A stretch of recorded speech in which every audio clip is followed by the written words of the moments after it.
बिस्मिल्लाहिर्रहमानिर्रहीम। अस्सलाम वालेकुम।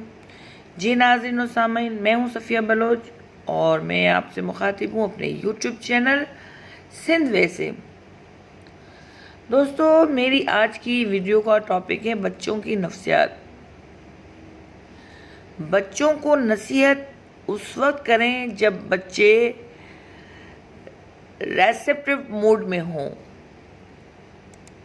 चार औकात ऐसे हैं जब बच्चा रेसेप्टिव मूड में होता है। उस वक्त आप अपने बच्चे को जो भी नसीहत करेंगे वो बच्चे की दिल में उतर जाएगी।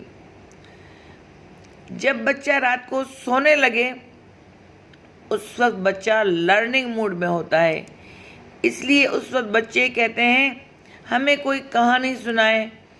माएँ बच्चों को बिल्ली चूहों की कहानियाँ सुना देती हैं। फिर बच्चों में बिल्ली चूहों वाली हरकतें आ जाती हैं।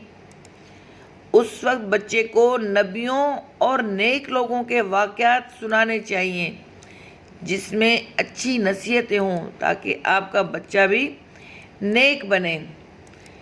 जब बच्चा आपके साथ गाड़ी में बैठा हो उस वक्त भी बच्चा लर्निंग मूड में होता है, इसलिए उस वक्त बच्चा पूछ रहा होता है अबू ये क्या है, वो कैसे। उस वक्त हम डांट डपट कर के बच्चे को चुप करवा देते हैं। वो बहुत कीमती वक्त होता है। उस वक्त बच्चे से अच्छी बातें करें और अच्छी नसीहतें करें। वो आपकी बातों पर तवज्जो देगा और आपकी बातों पर अमल करेगा। जब बच्चा खाने पे बैठे उस वक्त भी बच्चा लर्निंग मोड में होता है। उस वक्त में भी आप नसीहत कर सकते हैं। जब बच्चा बीमार हो उस वक्त भी बच्चा लर्निंग मोड में होता है। उस वक्त आप जो भी नसीहत करेंगे वो बच्चे के दिल में नक्श हो जाएगी।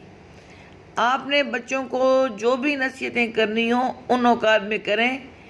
बच्चे ज़रूर आपकी नसीहतों पर अमल करेंगे इंशाअल्लाह।